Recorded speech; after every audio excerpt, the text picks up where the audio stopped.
Well, look who's back with us. She's a former teacher, former member of the teachers union. She's a mom, too. She's Erika Sanzi with Parents Defending Education. Erika, there's a story breaking. It's coming in. Rebecca Kiesling, she lost her 2 sons to fentanyl poisoning. She says they were murdered. She's saying the president should apologize for joking about Marjorie Taylor Greene's outrage over that. Let's watch her apology. Watch this. What a horrible human being. How can he sit there and joke about it? Somebody asked me, oh, did he just misspeak? I'm like, this shows his heart. You don't have to think about what you say in a moment like this. And to me, it's like it shows this is why he just opened the border so wide. He just doesn't care. He's completely heartless. The president owes me an apology, and all of the other parents who have lost their children, he owes us an apology. What do you think, Erika? I think that this is a symptom of how ugly the polarization and partisanship has gotten. I actually did see the clip of the president earlier. Because he's so wants to win, I think, right, against the other party, he found himself laughing and joking in the context of 2 boys that died because they thought they were taking a Percocet, and instead it had fentanyl and it killed them.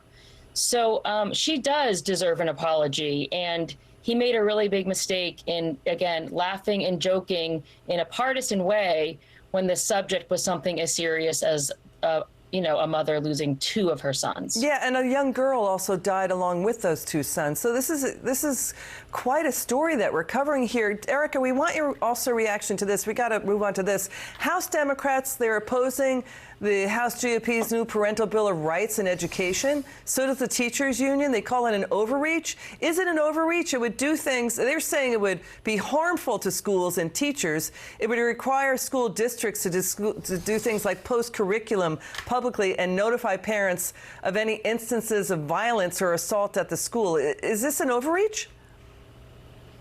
I don't think it's overreach, though I think that there may be a couple things in it that are a little bit debatable, but where there is no debate, and I hate to break it to the House Democrats on this, but parents across the political spectrum believe that transparency is needed. And they believe that transparency is needed around curriculum, right? So what are their children being taught during the school day? And also around what is happening in terms of violent incidents in the building. And we have seen an increasing trend of school districts trying to keep parents in the dark about both of those things. And this is new. It didn't used to be that if you wanted to know what the curriculum included or what your child was being taught or what was being asked on surveys, you didn't run into a brick wall. Yeah. So I think that they're wrong on this one. And the reason this is bubbling up is because parents of every political stripe, including apolitical parents, are extremely concerned about what is happening in the schools, particularly in the past few years. Well, let's watch these 2 mothers speaking on Capitol Hill about this parental bill of rights. Watch this.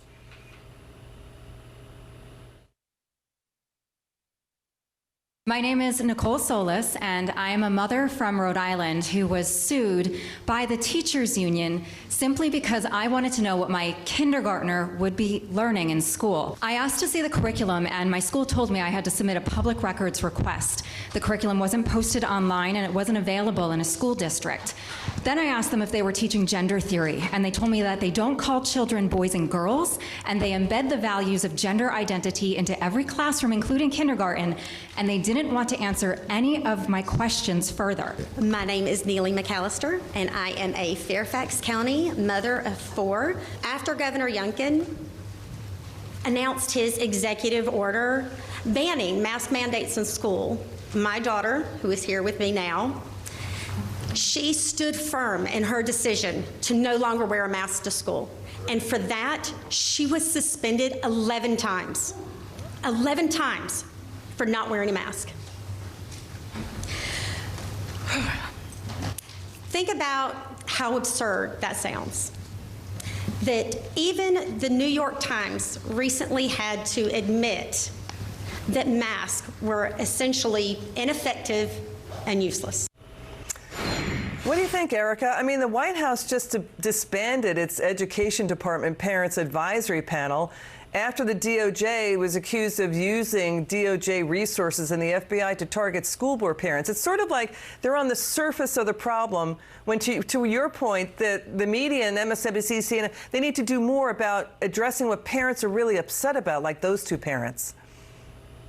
Yeah, that's been the most frustrating thing, is the coverage has been extremely dishonest, or they'll pluck, one crazy situation and they'll try to broad brush everybody with that.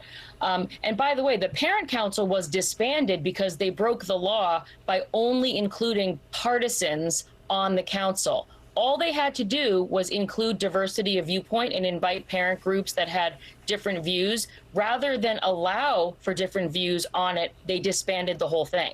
Wow. So that's another example of how they really are not on the side of parents, and they don't want to understand what it is that parents who don't think like they do, they don't want to hear them or listen to what they're saying. And that is why I can promise you that this isn't a political thing for parents, right? We hear from parents on the left, right, center all the time, because concerns about what's happening in schools, particularly what Nicole mentioned. I happen to know Nicole because we live in the same state, the mother that had to file those public records requests.